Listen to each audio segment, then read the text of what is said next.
Bien, parece que ya. Bien, entonces hoy estamos en el segundo sermón de esta breve serie de la gloria de la encarnación. ¿Sí? Vamos a leemos, oramos y empezamos. Y el texto de esta mañana, de este segundo sermón de la gloria de la encarnación, lo encontramos en el libro de Filipenses capítulo 2, del versículo 5 al versículo 11.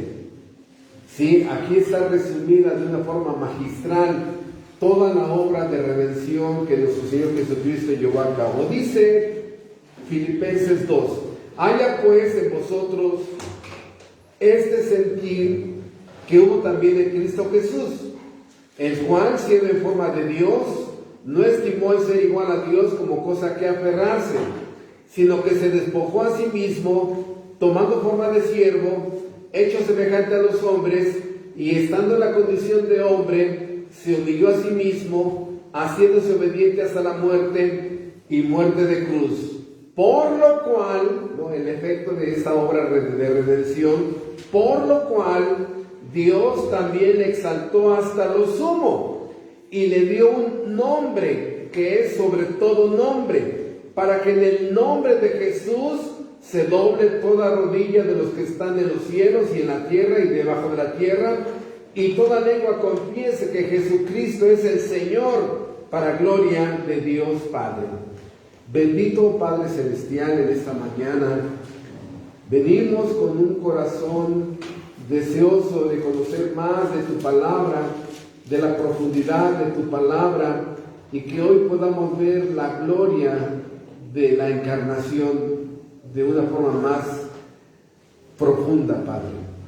Te rogamos que bendigas nuestro entendimiento, porque esta palabra encarnación es tan profunda que la mente humana no alcanza a entender cómo el Dios eterno, la segunda persona de la Trinidad, moraba dentro del cuerpo de Jesús de Nazaret.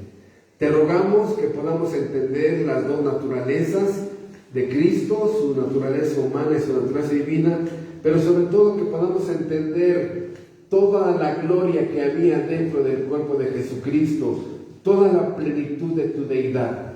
Ayúdanos, Padre, a ir entendiendo poquito a poquito esta gloria de la encarnación. Te lo suplicamos en Cristo Jesús. Amén.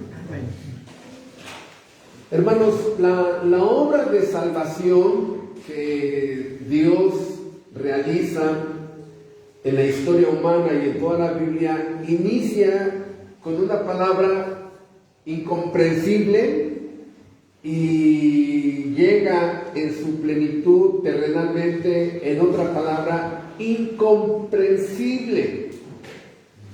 No hay persona que pueda explicar con la profundidad que tiene estas dos palabras. La primera palabra gloriosa es la palabra encarnación, y la segunda palabra gloriosa es la palabra resurrección. ¿Quién puede explicar con profundidad esto? Nadie. Podríamos describirlo literalmente con un nivel de superficialidad muy grande. Bueno, la encarnación es que fue que Dios se hizo hombre. Explícamelo. Pues que Dios se hizo hombre. A ver. El Dios eterno, que los mismos cielos no lo pueden contener, ¿moraba dentro de Cristo? Sí. Y si se dan cuenta, podemos hacer una afirmación demasiado literal. Ahora dices, explícamelo. Y ahí es donde nuestro cerebrito ¡pum!, se funde. Ahora, la gloria de la resurrección, venciendo al poder de la muerte, viniendo de los muertos a los vivos. Tengo poder para poner mi vida y tengo poder para volverla a tomar. Entonces, podríamos decir que la resurrección es una persona que se levanta, que está muerta y que vuelve a tener vida. Sí, explícamelo. No, hermanos, no hay algo que pueda explicar la gloria de estas dos palabras. Por eso, toda la obra de redención no empieza en la encarnación, ¿sí? Empieza el pacto eterno de redención, donde el Padre, donde la primera, segunda y tercera persona de la Trinidad se pusieron de acuerdo. En este momento empieza, y terrenalmente inicia en la encarnación, terrenalmente, porque terrenalmente ya está en acción todo el plan de redención que Dios Padre, Hijo y Espíritu Santo habían realizado. Por eso nos estamos deteniendo aquí y estamos tratando de entender lo que ya vimos la semana pasada, ¿no? De la gloria de la encarnación, donde ya entendemos que la verdadera Navidad no es el nacimiento, sino si somos más bíblicos sería la gloria de la encarnación. El Verbo se hizo carne, ¿sí? Juan 1:14. Dios fue manifestado en carne, 1 Timoteo 3:16, donde se le dice a la mujer, ¿no? La Virgen concebirá y dará a luz un hijo, y pondrá su nombre Emmanuel, Isaías 7:14, y que dijimos que esto inicia en una profecía de Génesis 3:15, donde la simiente de la mujer heriría a la simiente de la serpiente. Y allí es donde vemos que esta obra de encarnación ya estaba anunciada desde Génesis 3:15 dentro de las profecías que había de salvación. Por eso vimos la semana pasada un poquito al respecto y decíamos, no todo lo que estábamos viendo, de que la cantidad de pecados que se iban a pagar no podía ser un hombre ni un querubín, tendría que ser una persona eterna, porque el número infinito de pecados que se han cometido ante los ojos de Dios, cada uno de ellos tendría que ser castigado. Esto es lo importante que entendamos. Todos los pecados de cada regenerado, todos los pecados de Pablo, todos los pecados de Pedro, todos los pecados de Juan el apóstol, todos los pecados, ¿no? Y si sumamos los millones de predestinados que a través de la historia hay, estamos hablando de billones de billones de billones. Y escuchen, cada uno de esos delitos tendrían que ser castigados. El juez tiene que pronunciar un castigo sobre cada daño y crimen que se ha cometido. Por eso solamente una persona infinita, eterna, podría ser el sustituto. Y dijimos que Cristo viene en sus dos naturalezas, 100% Dios, 100% hombre, y en esa situación, con esas dos naturalezas, ¿verdad? Dos naturalezas que nunca se mezclaron para producir una tercera, dos naturalezas que la naturaleza humana no fue minimizando la naturaleza divina, ni la naturaleza divina fue minimizando la naturaleza humana, o que de pronto la naturaleza humana se mezcla con la divina y se convierte en Superman, ¿no? O que la naturaleza divina es disminuida porque ahora es más hombre que Dios. No, era 100% Dios, 100% hombre, y lo que alcanzamos a ver, ¿no? Dentro de todo esto, porque hubo momentos donde Cristo se quitó el velo de su humanidad y se resplandeció un foco de 100,000 watts, ¿no? Un foco que lo que es la esencia de su santidad y de su gloria. Por eso pudimos ver a través de esto que era necesario que Dios se encarnara, porque la encarnación obedece a que había una ley que había que ejecutar. ¿Cuál? El alma que pecare, esa morirá, Ezequiel 18, y Romanos 6:23, el alma que pecare, esa morirá. Entonces, Dios en su esencia como Dios no puede morir. La palabra Dios nos enseña, número uno, que la palabra Dios nos habla de una persona que no tiene principio, no tiene origen, no comenzó, no hay un nacimiento y por lo tanto no hay un fin. Dios no puede empezar, Dios no puede morir, de tal manera que ¿cómo solucionó Dios el problema para que alguien pagara por su ley? Encarnándose, porque como hombre sí puede morir. Y esa es la forma que obedece a que se generara la doctrina de la encarnación, para que Dios en su naturaleza de hombre, pudiera venir a morir. Y aquí ahora estamos entonces enfrente de un pasaje, este era un resumen, estamos ahora enfrente de un pasaje que nos habla exactamente más de esta situación. Dice, haya pues en vosotros, Filipenses 2:5, este sentir que hubo en Cristo Jesús, el cual siendo en forma de Dios, no estimó ser igual a Dios como cosa que aferrarse, sino que se despojó a sí mismo, tomando forma de siervo, hecho semejante a los hombres, y estando en la condición de hombre, se humilló a sí mismo, haciéndose obediente hasta la muerte y muerte de cruz. Esto es demasiado profundo, demasiado profundo. Son pocos versículos, pero nos llevaría semanas, de acuerdo a nuestra pobre capacidad, para explicar esto. Vamos a tratar de avanzarle, sí, a ver hasta dónde llegamos.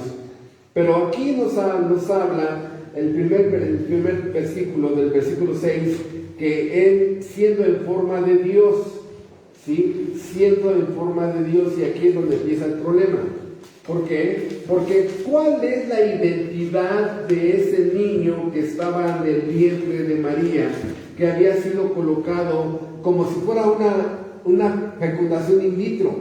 ¿Sí han visto ustedes que ahora en los nuevos desarrollos de una mujer que es estéril o un hombre que es estéril, se junta una célula masculina y una célula femenina, y in vitro, ¿no? en un laboratorio, se juntan para que el óvulo sea fecundado y después se pone dentro del útero de la mujer? Bueno, para que ustedes tengan una idea, eso es lo que aconteció en el vientre de María. Algunos teólogos dicen que Dios tomó un óvulo de María, ¿sí? Y fecundó con algo celestial. Hermanos, sí pero no, y no pero sí. Sí, nos da una idea, pero escuchen, tenía que haber sido un óvulo fecundado, divinamente creado por Dios, para que Cristo escapara de no tener una naturaleza corrupta, porque tanto la mujer como el hombre le transfieren al niño engendrado en el vientre una naturaleza caída, una naturaleza. ¿Y cómo es que Jesucristo pudo escapar de no tener una naturaleza caída que se transmite a través del DNA? Bueno, Dios creando un óvulo fecundado y poniéndolo dentro del vientre de María. ¿Por qué? Porque si hubiera tomado del óvulo de María, Cristo tendría que haber nacido con cierta parte de una naturaleza caída. Por eso, esta primera frase que nos muestra, dice, el cual siendo en forma de Dios, y aquí repito, nos vamos a meter en una profundidad que la Biblia nos va a llevar. ¿Por qué? Porque aquí lo que vamos a ver entonces es que simplemente hay textos que nos dicen que la identidad de la persona que estaba dentro del vientre de María era divina. ¿Sí? Vamos a ver ahorita rápidamente textos que dicen que Cristo es Dios. Textos donde Cristo dice que Él es Dios.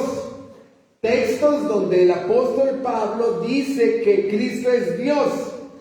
Textos donde Dios Padre dice que Cristo es Dios. Y textos donde no dicen que Cristo es Dios, pero tendría que ser Dios para que este texto nos diga que Cristo sí es Dios. O sea, hay textos donde no dicen que Cristo es Dios. ¿Pero qué creen? Pero tiene que ser Dios para que ese texto tenga cumplimiento. Pero uno de los textos más tremendos es donde Dios Padre dice que Cristo es Dios Hijo, Dios. Entonces, vean ustedes la multitud de textos, otra vez, textos que dicen que Cristo es Dios, textos donde Cristo dice que Él es Dios, textos donde el Padre dice que es Dios, textos donde Pablo dice que Él es Dios, y textos que no dicen que Cristo sea Dios, pero exigen que Cristo sea Dios.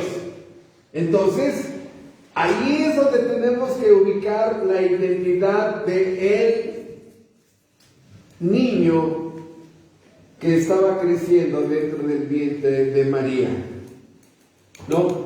Entonces, la primera palabra que encontramos aquí dice, el cual siendo.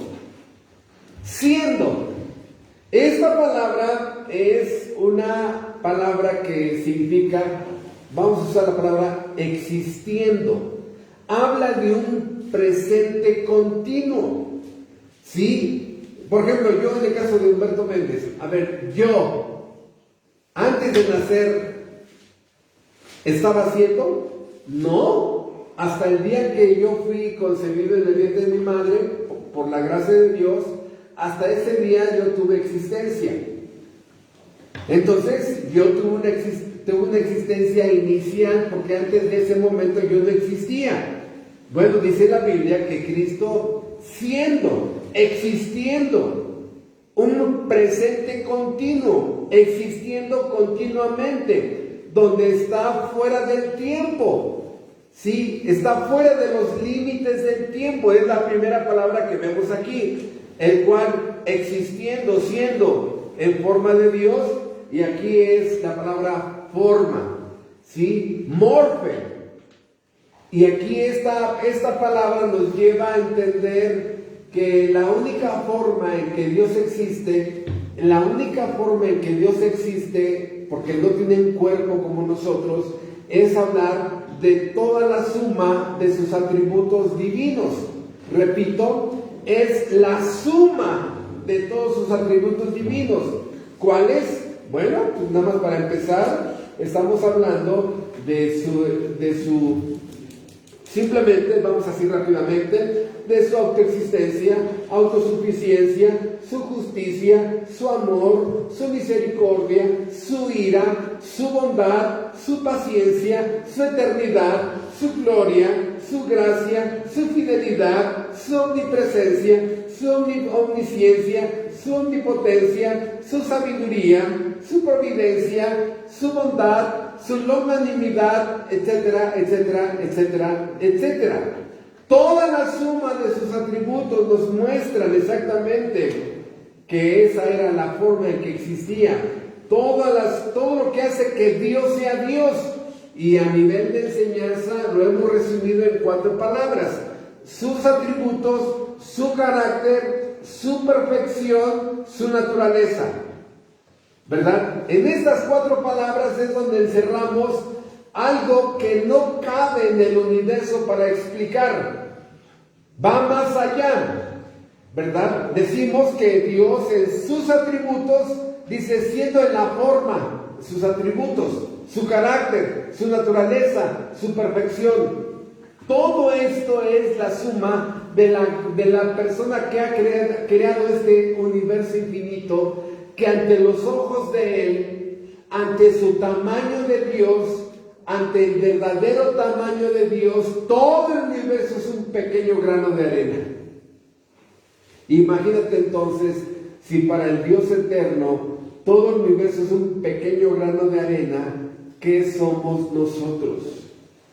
Por eso cuando empezamos a profundizar la esencia, la sustancia, el carácter, los atributos, su naturaleza, su perfección de Dios, y dices, esa persona moraba dentro del cuerpo de Jesús de Nazaret. ¿Qué?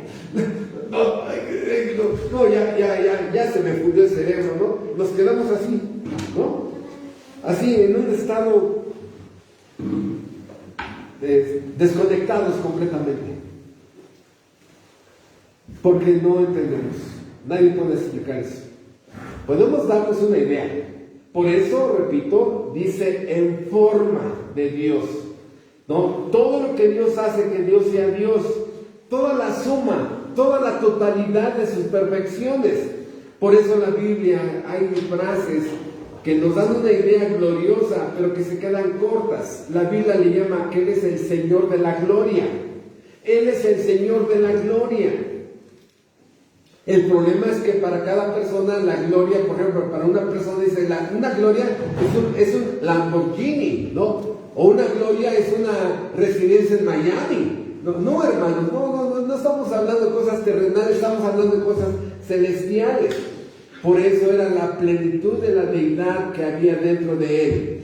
Por eso estamos hablando de que hay palabras que el hombre usa que se quedan pobres, pero que dentro del contexto de la Real Academia sí tiene una trascendencia. Por ejemplo, es excelso, supremo, el Altísimo, ¿sí? Y empezamos a hablar de palabras así que no le quedan a nadie, y que se quedan cortas, porque estas palabras terrenales son como un cerillito que da su luz, pero comparado con la gloria del sol, ese cerillito no da nada de luz. Nuestras palabras humanas no alcanzan a describir la profundidad de la perfección, de la gloria, de lo excelso, de lo supremo, de lo magnánimo, de lo altísimo que es Él. Por eso cuando empezamos a inquirir y a investigar toda la gloria de Dios, nos damos cuenta que entonces nadie puede explicar la encarnación. Nadie. Por eso dice, siendo en forma de Dios o existiendo en forma de Dios, ¿qué hizo? No estimó el ser igual a Dios como cosa que aferrarse. No estimó. Y aquí vamos a estar retenidos, siendo en forma de Dios. Y vamos rápidamente a los versículos, a los textos que nos enseñan la gloria de Dios. Entonces, rápidamente vamos a ver algunos textos y vamos a aprovechar, hermanos, para los que están en Tijuana, nos están viendo por allí, los que están ahorita aquí en San Miguel de Allende, en Zacatecas. Quiero aprovechar un comentario, paréntesis, antes de entrar a esto.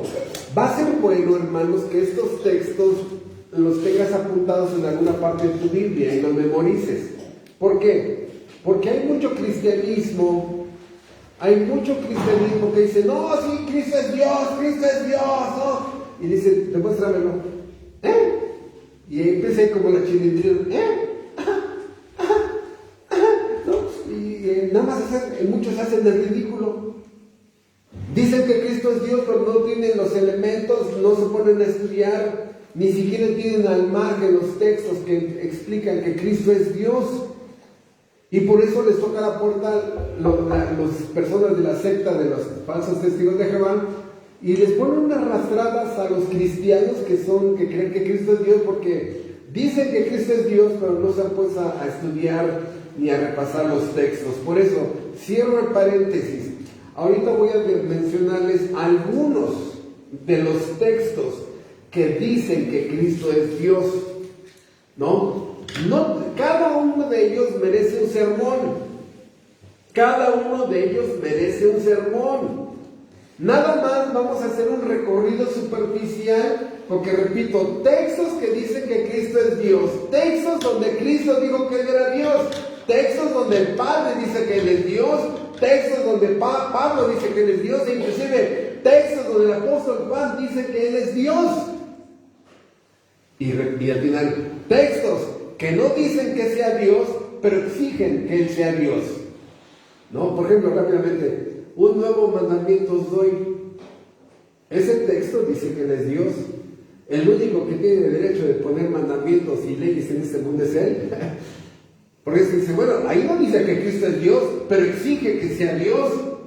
¿Con qué derecho, con qué prerrogativa da un nuevo mandamiento? ¿Con cuál? Pues que Él es Dios.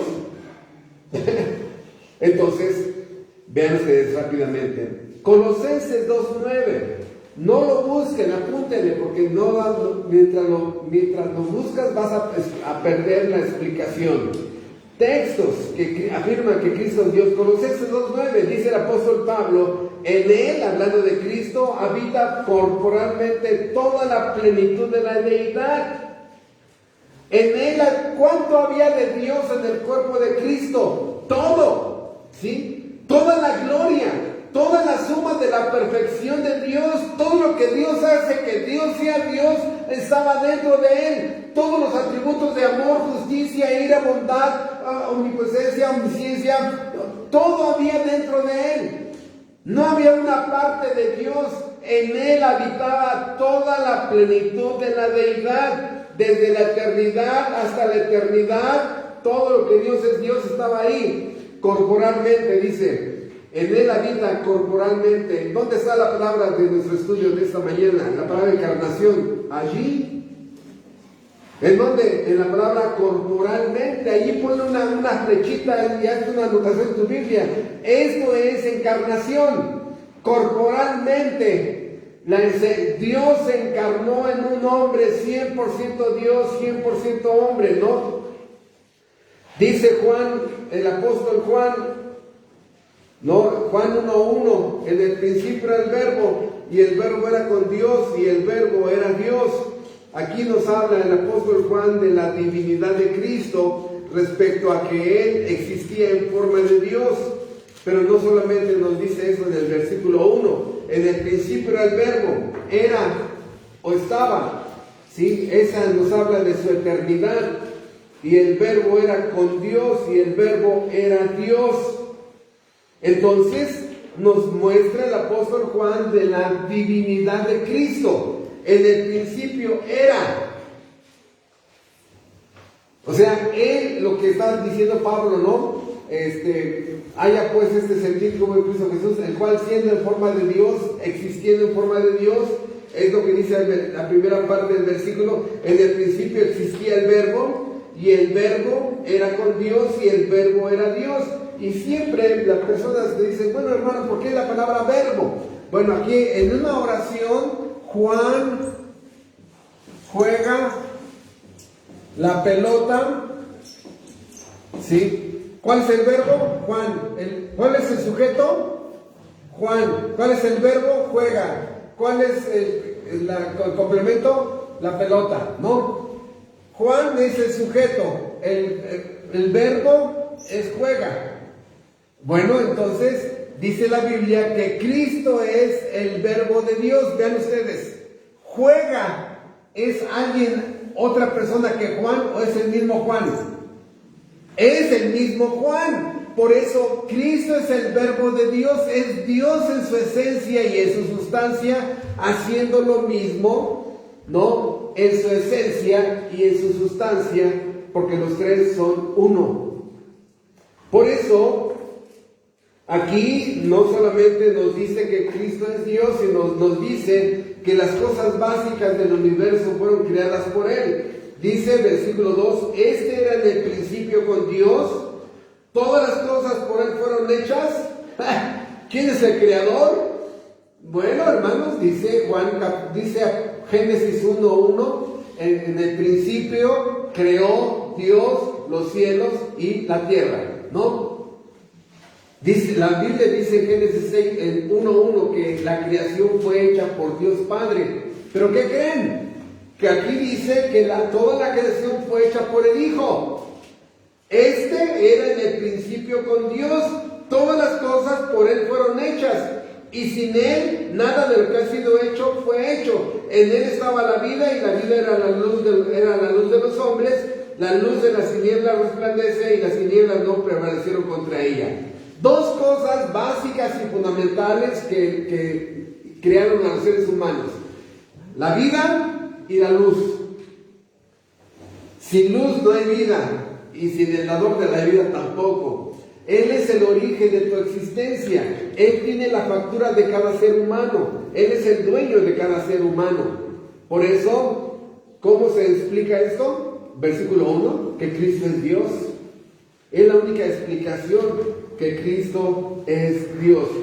Dice Tito 2:13, aguardando la esperanza bienaventurada y la manifestación gloriosa de nuestro gran Dios y Salvador Jesucristo. Pablo lo menciona como nuestro gran Dios y Salvador Jesucristo. Y escuchen, Pablo no es cualquier hijo de vecino. El apóstol Pablo era fariseo. Es como si actualmente pudiéramos decir que tenía alguien que tenía un doctorado en teología. un doctorado en teología, y él dice, refiriéndose a Cristo, que Él es nuestro gran Dios y Salvador Jesucristo. Dice Pablo a su discípulo Timoteo, capítulo 3, versículo 16, Dios fue manifestado en carne. ¿A quién se le aplica acá esta descripción? ¿A quién? A Cristo, a la segunda persona de la Trinidad. ¿Sí? Dice el apóstol Pedro, también me faltó mencionarlo, porque no solamente Pablo dice que Cristo es Dios, no solamente Juan dice que Cristo es Dios, sino también Pedro dice que Cristo es Dios, en 2 de Pedro 1:1. Simón Pedro, siervo y apóstol de Jesucristo, a los que habéis alcanzado una fe igualmente preciosa con nosotros, en la justicia de nuestro Dios y Salvador Jesucristo. Ahora, el apóstol Pedro se suma a la descripción de Cristo como Dios. Dice Romanos 9:5, otro texto del apóstol Pablo, donde menciona la divinidad de Cristo, y dice Pablo, Romanos 9:5, de quienes son los patriarcas, y de los cuales, según la carne, vino Cristo, el cual es Dios sobre todas las cosas, bendito por los siglos. Amén. ¿Por qué odiaban los fariseos a Pablo? Por lo mismo, porque para ellos solamente Jehová era Dios, y ahora un ex fariseo anda diciendo que Cristo es Dios, el cual es Dios sobre todas las cosas, bendito por los siglos. Vamos a preguntarle al apóstol Juan, ahora en primera de Juan, capítulo 5.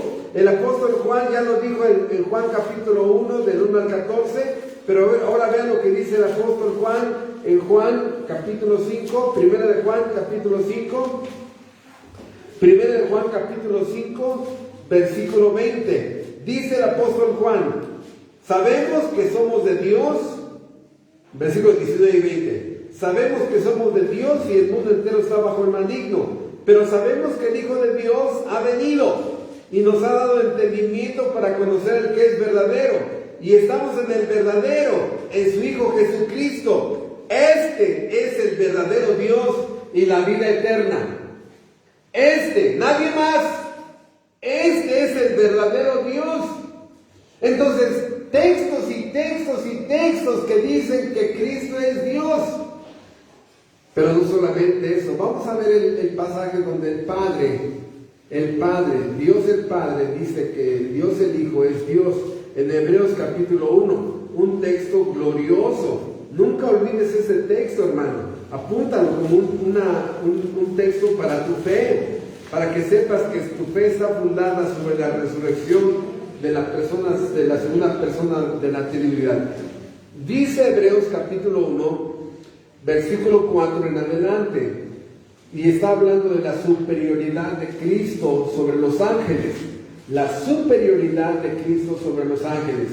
Dice versículo 4, Hebreos 1:4, hecho tanto superior a los ángeles, cuanto heredó más excelente nombre que ellos. Porque ¿a cuál de los ángeles dijo Dios jamás? Mi hijo eres tú, yo te he engendrado hoy? ¿Quién está hablando aquí? Dios el Padre, ¿verdad? Porque ¿a cuál de los ángeles dijo Dios jamás? Mi hijo eres tú, yo te he engendrado hoy? Y otra vez, yo seré a él padre y él me será mi hijo. Es lo que está escribiendo el autor de Hebreos, que un momento el Padre dijo esto respecto a su Hijo. A ningún ángel le dijo el Padre esto. Dios el Padre nunca se lo dijo a nadie, a ningún ángel.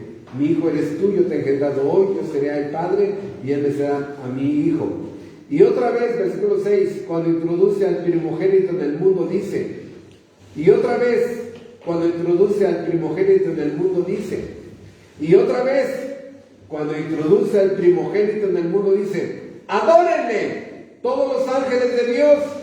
Ciertamente de los ángeles dice, el que hace a sus ángeles espíritus y a sus ministros llamas de fuego. Mas del Hijo dice, ¿quién? Está hablando el Padre. Mas del Hijo dice, tu trono, ¿qué? Repítalo, ¿tu trono qué? ¿Por qué no hablan? Esto es glorioso. Mas del Hijo dice: tu trono, oh Dios, por el siglo del siglo. Cetro de equidad es el centro de tu reino. Has amado la justicia y aborrecido la maldad, por lo cual te ungió Dios, el Dios tuyo, con óleo de alegría más que a tus compañeros. Esto es glorioso, que el Padre se refiere al Hijo como Dios. Si nada más tuviéramos este versículo sería suficiente. Pero escuchen, el Padre dice que Él es Dios, textos que dicen que Él es Dios, Pablo dice que Él es Dios, el apóstol Juan dice que Él es Dios, el apóstol Pedro dice que Él es Dios. Yo no sé si eso a ti no te impresiona, estás muerto. Así te lo digo en tu cara. Si a algunos de ustedes no les impresiona, están muertos todavía. Porque el Dios del universo es el dueño del cristianismo.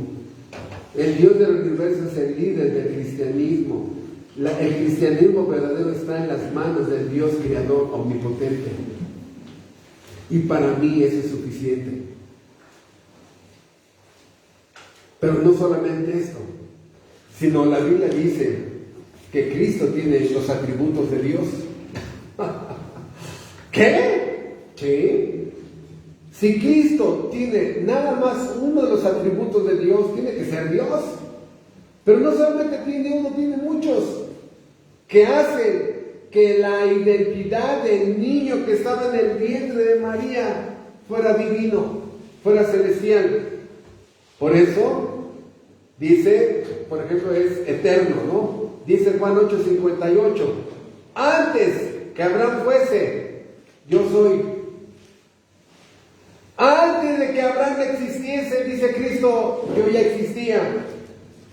Dice Juan 1:1, desde el principio, en el momento en que Dios pone en acción el universo, Cristo ya existía. En Isaías 9:6, una profecía que se iba a cumplir sobre el Hijo de Dios. Isaías 9:6, ¿cuáles son los nombres que se le iban a poner a ese niño? Al de la Virgen que concebiría. Ven ustedes, vamos a leer dos textos para juntarlos y que nos dé más luz. Esto dice Isaías 7, versículo 14. Por tanto, el Señor mismo os dará señal. He aquí que la Virgen concebirá y dará a luz un hijo y llamará su nombre Emmanuel. Ahora capítulo 9, allí mismo adelantito, capítulo 9, versículo 6. Porque un niño nos es nacido, hijo nos es dado, y el principado sobre su hombro, y se llamará su nombre admirable, consejero, ¿qué? Dios fuerte. Explíquenme eso. Por eso la basura de la secta de los falsos testigos de Jehová, donde corrompieron todos los textos que hablan de Cristo, en ese libro blasfemo que le llaman su libro sagrado, están todos los textos mutilados, todos los textos que hablan de la divinidad de Cristo. Sí, por eso yo entiendo que esas personas no creen en Cristo como Dios, porque tienen un libro mutilado. Dice, porque un niño nos es nacido, hijo nos es dado, y el principado sobre su hombro, y llamará su nombre admirable, consejero, Dios fuerte, Padre eterno, príncipe de paz. Lo dilatado de su imperio y la paz no tendrán límite sobre el trono de David y sobre su reino, disponiéndolo y confirmándolo en juicio y en justicia desde ahora y para siempre. El Señor de Jehová de los ejércitos hará esto. ¿Cuáles son los dos nombres que nos interesan aquí de Cristo? Bueno, se le va a llamar Dios fuerte. Tú dirás, ¿no? Bueno, ¿qué crees? No solamente se le llamó Dios fuerte, sino que lo demostró. Lo demostró. Y ahorita vamos a ir viendo a través de esto. Sí, lo demostró. ¿Cuántos creadores hay en este universo? ¿Cuántos creadores? La Biblia dice que solamente hay uno, ¿no? En el Antiguo Testamento, Dios Padre. Pero el Nuevo Testamento nos dice que también la creación fue hecha por Él. Y en el caso del ciego, el ciego de nacimiento, ¿no Cristo le hizo 2 ojos? ¿No Cristo le dio vida a Talita Cumí? Y luego no Cristo le dio vida a un joven que lo llevaba ya en un ataúd en la calle, y luego no le dio vida a un hombre que ya olía mal, Lázaro, porque el que dijo, Lázaro, ven fuera, ¿no? O sea, el Señor de la vida, la muerte no lo pudo retener, la muerte se sometió a Él, Señor de la vida. Los demonios se espantaban, entraban en pánico cada vez que lo veían. ¿Has venido a atormentarnos antes de tiempo? Lo demostró cuando se levanta de la barca, que lo despiertan y le dice al viento y al mar, ¡calla! ¡Enmudece! La creación se sometía a Él, los ángeles se sometían a Él, los demonios se sometían a Él, el viento se sometió a Él, el mar se sometió a Él.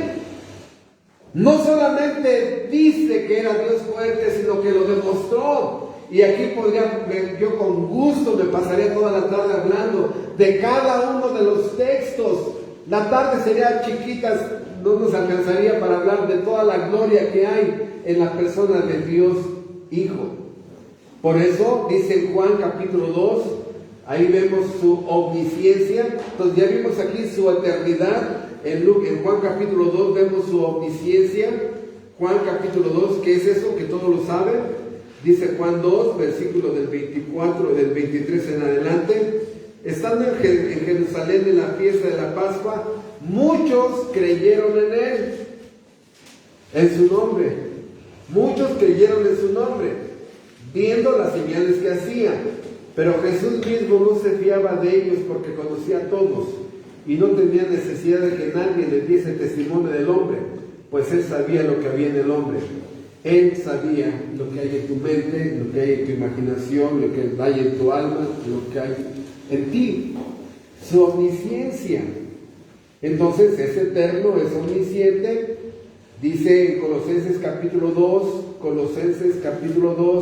del versículo 2 al versículo 3, nos habla de su omnisciencia y dice, Colosenses 2, del 2 a 3, para que sean consolados sus corazones, unidos en amor, hasta alcanzar todas las riquezas de pleno entendimiento, a fin de conocer el misterio de Dios el Padre y de Cristo, en quien están escondidos todos los tesoros de la sabiduría y del conocimiento. ¿En dónde están los tesoros de la sabiduría? Dentro de Él. ¿Por qué? Porque es omnisciente. Dice que también era omnipresente. ¿Omnipresente? Sí. Es un texto hermoso. Vean ustedes en Juan capítulo 3. A veces una lectura superficial nos hace pasar por alto cosas importantísimas. Pero vean lo que le dice Cristo a Nicodemo. Cristo le dice a Nicodemo que Él es omnipresente. ¿Qué significa omnipresente? Que está en el mismo momento en diferentes partes del universo. ¿Sí? Omnipresente. Dice Juan 3, vean lo que dice, versículo 12, Juan 3, 12. Si os he dicho cosas terrenales y no creéis, ¿cómo creeréis si les dijere las celestiales? Nadie subió al cielo, sino el que descendió del cielo, el Hijo del Hombre que está en el cielo. ¿Perdón? ¿Estás aquí en Jerusalén? No, también estoy en el cielo. ¿Qué? ¿Estás en Jerusalén? No, también estoy en el cielo. Nadie subió al cielo sino el que descendió del cielo, el Hijo del Hombre que está en el cielo. Presente en dos momentos en dos lugares en el mismo momento? Sí. Bueno, Mateo capítulo 18. Mateo 18, apunten esos textos, algún día te va a caer el 20 que los necesitas. Mateo 18 dice: porque donde están 2 o 3 congregados en mi nombre, allí estoy yo en medio de ellos. Cada iglesia verdadera que en estos momentos, sí, 26 de diciembre del 2021, cada iglesia verdadera que está dándole el culto y honra a Dios, Padre, Hijo y Espíritu Santo, ¿Cristo está en medio de ellos? Sí. ¿O nada más está con nosotros? ¿O nada más está con la iglesia verdadera de tal parte? No, hermanos, es omnipresente. Por eso podemos darle simultáneamente la adoración todos los creyentes que están el día de domingo honrando a Cristo, porque es omnipresente. Porque donde están 2 o 3 congregados en mi nombre, allí estoy yo en medio de ellos. Quiero que vean el tiempo presente continuo otra vez. No dice allí estaré, dice allí estoy, presente continuo. Más adelante vemos esta omnipresencia en Mateo 28. Recuerden que estamos viendo los atributos de Cristo, que son los atributos de Dios. Ya vimos que es eterno, ya vimos que es omnisciente, estamos viendo que es omnipresente. Dice Mateo 28, 19 y 20. Mateo 28, 19 y 20. Por tanto, id y haced discípulos a todas las naciones, bautizándolos en el nombre del Padre, del Hijo y del Espíritu Santo, enseñándoles que guarden todas las cosas que yo os he mandado, y he aquí, yo estoy con vosotros todos los días hasta el fin del mundo. Amén. ¿Qué pasó? Solamente alguien que es omnipresente puede cumplirlos. Sí, solamente alguien que es omnipresente puede cumplir eso. Pero no solamente eso, sino también es omnipotente. ¿Sí? Dice, vamos por favor a Apocalipsis capítulo 1, que es omnipotente. Pantocrátor en griego, una palabra que me gusta mucho cuando hablamos de la omnipotencia de Dios. Pantocrátor. Sí, porque realmente cuando vemos la omnipotencia, Él es más que omnipotente. La omnipotencia es como el 5% de la plenitud de la palabra omnipotente. Sí, porque aquí omnipotente no es solamente que puede todo, sino que sabe todo, logra todo, concluye todo. Es algo más que la palabra poder. Dice Apocalipsis capítulo 1, dice... Vamos a leer desde el versículo 4 para entender el contexto. Dice: Juan, a las 7 iglesias que están en Asia, gracia y paz a vosotros, del que es y que era y que ha de venir, y de los 7 espíritus que están delante de su trono, y de Jesucristo, el testigo fiel, el primogénito de los muertos, y el soberano de los reyes de la tierra, al que nos amó y nos lavó de nuestros pecados con su sangre, y nos hizo reyes y sacerdotes para Dios su Padre. A Él sea gloria e imperio por los siglos de los siglos. Amén. He aquí que viene con las nubes, y todo ojo le verá, y los que le traspasaron, y todos los linajes de la tierra harán lamentación por Él. Sí, amén. Yo soy el alfa y la omega, principio y fin, dice el Señor, el que es, el que era y que ha de venir, el Todopoderoso. Así empieza con su tarjeta de presentación el capítulo 1 de Apocalipsis, diciendo: yo soy el Todopoderoso. ¿Sí? Si tú no crees que es el Todopoderoso, dime qué es lo que no puede hacer. ¿Sí? ¿Qué es lo que no puede hacer? Ahora, no te confundas. Hay algunos textos que en su humanidad no podía hacer. No te vayas a confundir. Algunos textos, cuando hablan de en su humanidad, por ejemplo, cuando llegó caminando al pozo donde estaba la mujer samaritana, llegó cansado. Tú dirías: como dice así el pato, no que es todopoderoso y llega cansado, es su humanidad, es su humanidad. Cuando iba dormido en la barca, de un día tan atareado que tuvo ese día nuestro Señor, iba dormido y lo tuvieron que despertar, iba la barca moviéndose y sangoloteando, ¿no? Que ni siquiera se despertaba. Y le tuvieron que, Señor, despiértate que perecemos. Sí, en su humanidad eso es importante, que logres discernir cuando la Biblia resalta su humanidad y cuando resalta su divinidad. Por eso aquí dice que es el omnipotente. Dice Filipenses capítulo 3, Filipenses 3,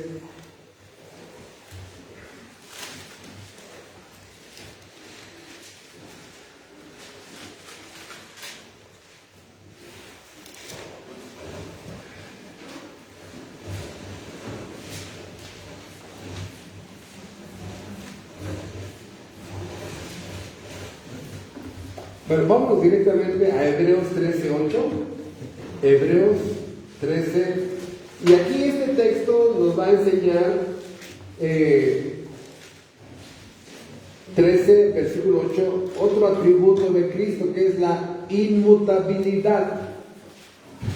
Sí, Hebreos 13, versículo 8 dice: Jesucristo es el mismo ayer y hoy y por los siglos. ¿Qué es esto de la inmutabilidad? Que Dios no cambia, que Dios no puede cambiar. Ninguno de sus atributos puede ser más de lo que ahora es.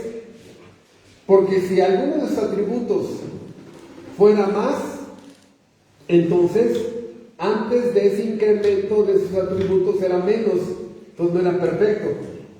O sea, Dios ¿puede ser más soberano? No. ¿Dios puede tener más gloria? No.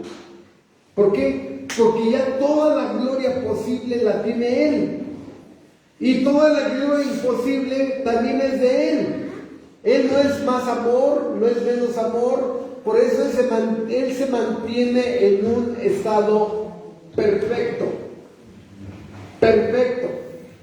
Por eso, si Él cambiara para más, no era perfecto. Y si Él cambia para menos, deja de ser perfecto. Entonces, la ley de Dios no cambia, es perfecta. La Biblia no cambia, es perfecta. Su amor es perfecto.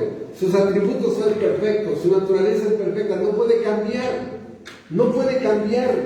Porque Él vive en un estado de perfección. Pero también vemos en Marcos capítulo 1 y en Lucas 4, otro atributo que se menciona de Cristo, ¿sí? ¿Cuál? El de la santidad. Los mismos demonios reconocían el atributo de Cristo como la santidad. Dice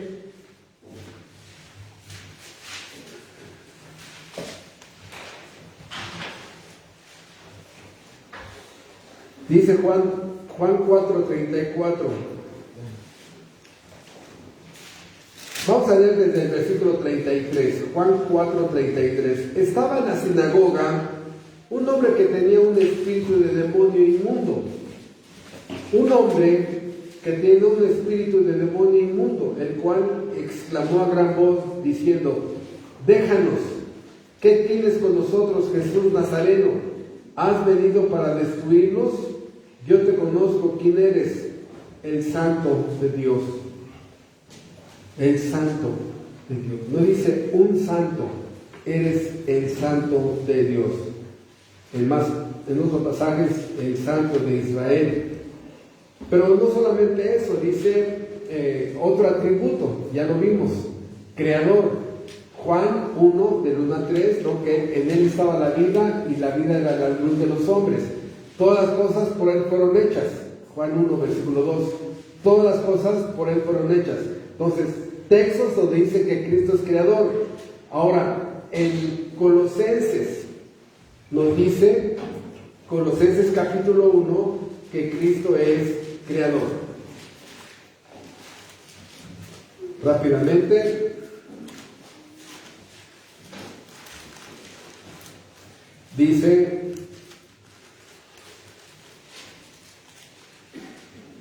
Colosenses 1, versículo 15. Colosenses 1:15. Él está hablando de Cristo. Él es la imagen del Dios invisible, el primogénito de toda creación, porque en Él fueron creadas todas las cosas, las que hay en los cielos y las que hay en la tierra, visibles e invisibles, sean tronos, sean dominios, sean principados, sean potestades. Todo fue creado por medio de Él y para Él. Aquí nos hablan de dos cosas. Primero, en el versículo 15, Él es la imagen. Si yo, hermanos, agarro un espejo y lo pongo aquí enfrente de mí, y yo veo ahí, ¿no? Me veo mis canas, mis arrugas. El que está en la imagen es otro Humberto Méndez, o es el mismo. Es el mismo, porque en este espejo nada más se ve mi imagen. Bueno, ¿Dios tiene cara? La respuesta es no. Pero si Dios se mirara en el espejo, ¿qué era lo que se vería en el espejo? El rostro de Jesucristo, porque Él es la imagen del Dios invisible. Y obviamente no me estoy refiriendo a que Dios tiene un cuerpo humano, Dios Padre, no. Él es la imagen en atributos morales, en atributos naturales, en su perfección, en su naturaleza, en su esencia y en su sustancia. Eso es importante, ¿no? Él es la imagen. Tiene justicia, santidad, inteligencia, equidad, sabiduría. Tiene todo lo que es una mente, todo lo que es una voluntad, todo lo que son emociones, ¿verdad? Todo esto es la imagen y son iguales. Pero en el versículo 16 y 17, ¿no? Y Él es antes de todas las cosas y todas las cosas en Él subsisten. Y nos enseña que Él es creador, pero no solamente Cristo es creador, sino el que mantiene en movimiento y en acción todo el universo. Porque esta descripción de Colosenses la complementamos con la de Hebreos, que es increíblemente descriptiva. Dice Hebreos capítulo 1, y es un pasaje hermosísimo. Vean ustedes lo que dice de que Cristo es creador y el sustentador del universo. Dice Hebreos 1, versículo del 1 al 3, Dios, habiendo hablado muchas veces y de muchas palabras en otro tiempo a los padres por los profetas, en estos postreros días nos ha hablado por el Hijo, a quien constituyó heredero de todo y por quien asimismo hizo el universo, el cual, el Hijo, siendo el resplandor de su gloria y la imagen misma de su sustancia, y quien sustenta todas las cosas con la palabra de su poder, habiendo efectuado la purificación de nuestros pecados por medio de sí mismo, se ha sentado a la diestra de la majestad de las alturas. ¿Quién sustenta el universo? Hermanos, es el ejemplo siempre que uso. No he encontrado otro, la verdad, no creo que haya otro mejor, por lo menos en mi conocimiento. A lo mejor sí, ¿verdad? Que es el de la ley de Newton, que el movimiento de un objeto es directamente proporcional a la fuerza aplicada inicial.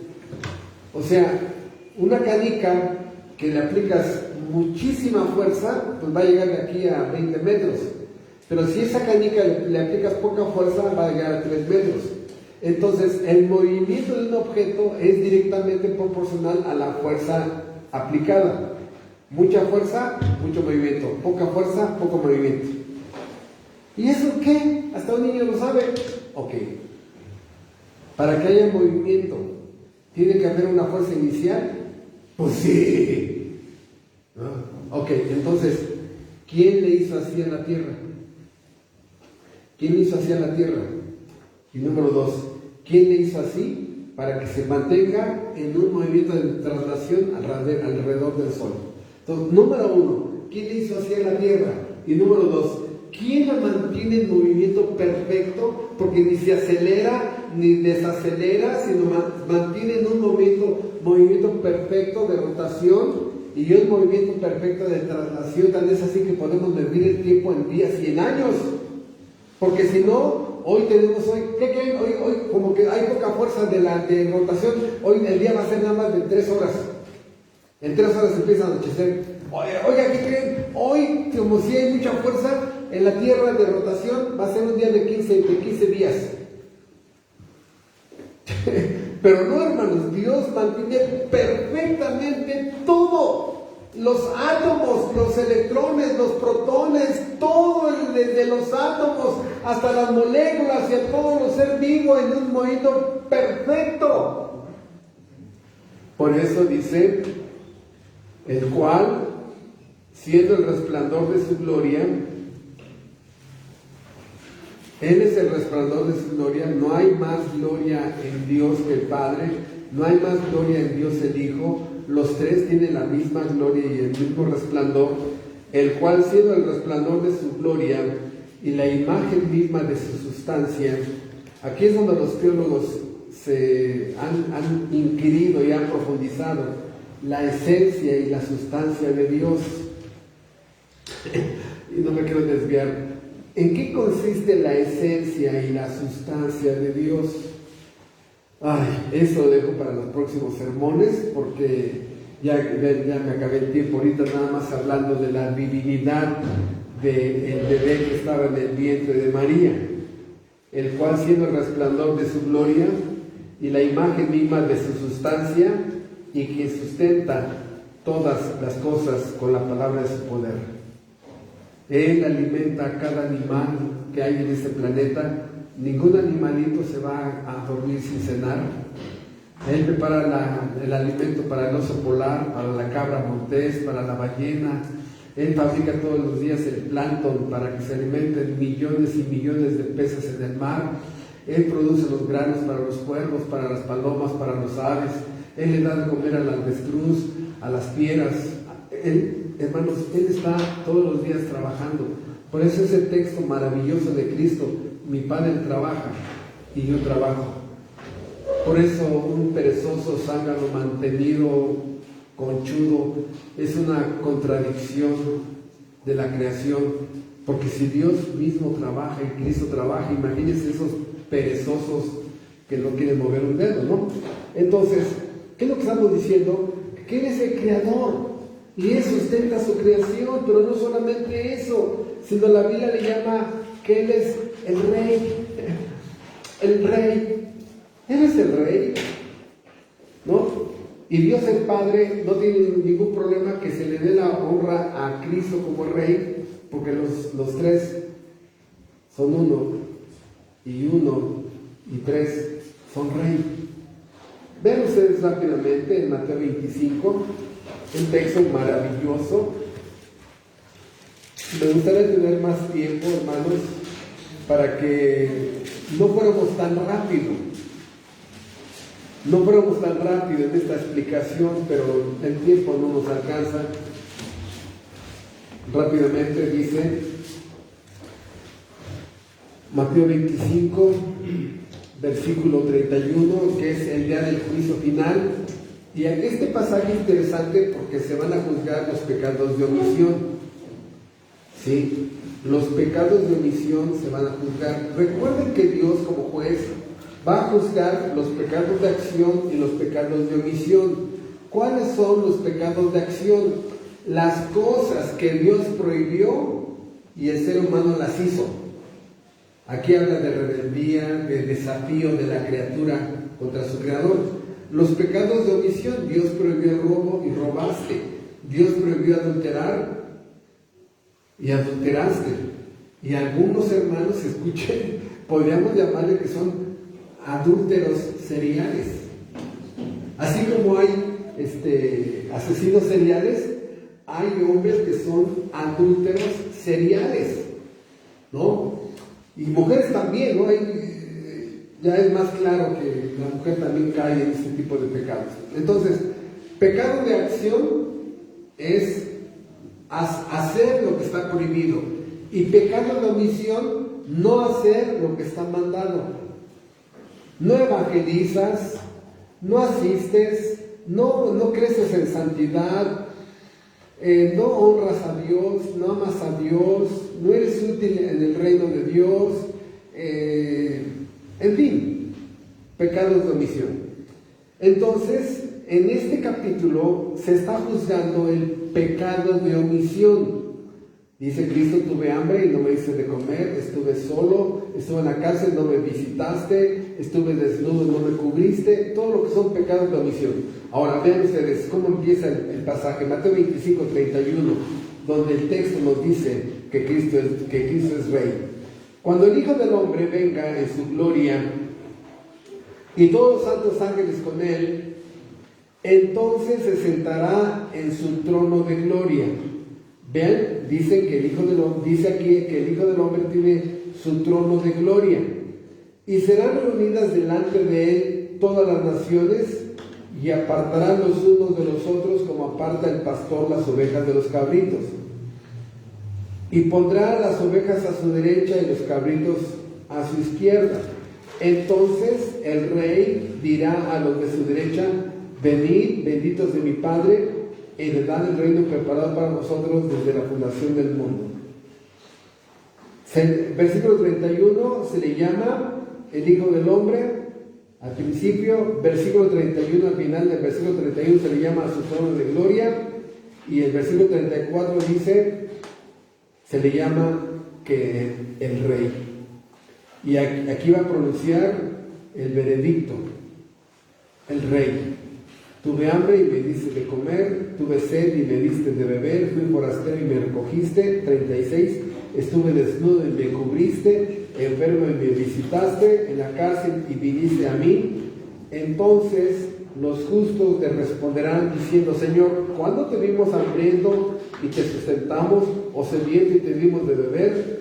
¿Y cuándo te vimos forasteros y te recogimos, o desnudo y te cubrimos? ¿O cuándo te vimos enfermo o en la cárcel y vinimos a ti? Respondiendo el Rey les dirá: de cierto os digo que en cuanto lo hiciste a uno de estos mis hermanos más pequeños, a mí lo hiciste. Entonces dirán también a los de la izquierda: apartaos de mí, malditos, al fuego eterno, preparado para el diablo y sus ángeles, porque tuve hambre y no me diste de comer, tuve sed y no me diste de beber, fui forastero y no me recogiste, estuve desnudo y no me cubriste, enfermo y en la cárcel y no me visitaste. Entonces también ellos le responderán diciendo: Señor, ¿cuándo te vimos hambriento, sediento, forastero, desnudo, enfermo en la cárcel y no te servimos? Entonces le responderá diciendo: de cierto os digo que en cuanto no lo hiciste a uno de estos más pequeños, tampoco a mí lo hiciste. Irán estos al castigo eterno y los justos a la vida eterna. Hermanos, esto es infinito. Hablar de la divinidad de Cristo no terminaríamos. Hoy nada más es una parte. ¿Sí? Entonces, ¿a dónde nos quedamos? Ya para terminar, en Filipenses 2, del 5 en adelante, y vean hasta dónde llegamos, lo poquito que vimos, con lo poquitito que vimos. Filipenses 2 dice, versículo 6, el cual, siendo o existiendo en forma de Dios, apenas vamos aquí. ¿Cuál era la naturaleza de Cristo antes de encarnarse? Otra vez, ¿cuál era la naturaleza de Cristo antes de encarnarse? Era Dios, en toda su esencia y en toda su sustancia. ¿Quién estaba creciendo en el vientre de María?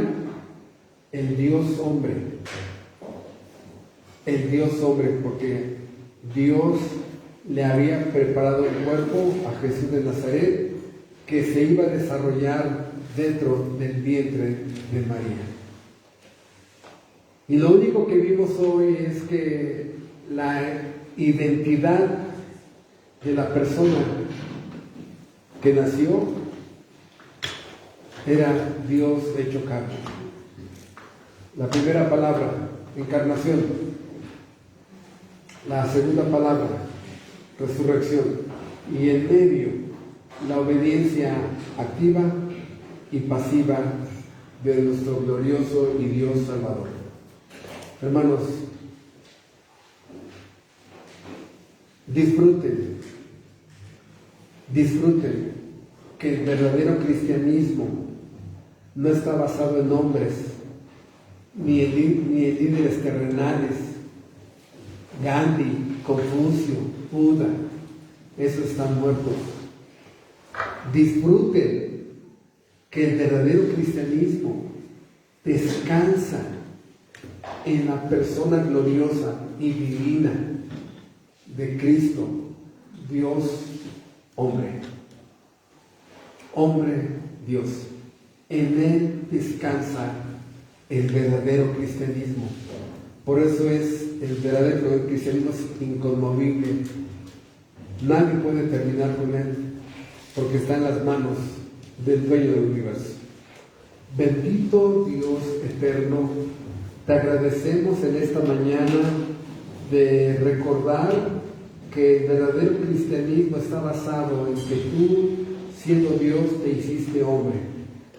Y poder ver que ese bebé que estaba desarrollándose en el vientre de María era un óvulo creado por ti, colocado en el útero de María para que naciera Cristo como hombre, Dios hombre, para poderle pagar a la justicia, que el alma que pecare esa moriría. Ya entendemos, Padre, que entonces el nacimiento, la encarnación, era para que alguien pudiera morir por nuestros pecados, para que alguien le pagara tu justicia. Y toda esta obra de encarnación era para cumplir tu ley, en obediencia activa y obediencia pasiva. Gracias por ayudarnos a comprender estas grandes verdades.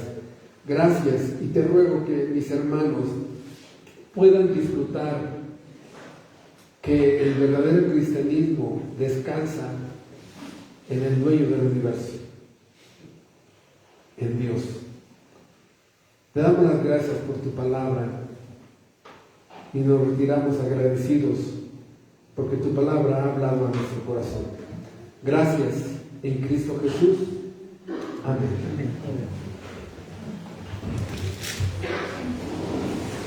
Muchas gracias. Entonces, les encargo, voy a poner más al rato la invitación a la casa de Chelito, próximo domingo a las 2 de la tarde, ¿sí? Para que tengamos una idea de cuántos vamos a asistir a su casa. Estamos despedidos, hermanos. Gracias.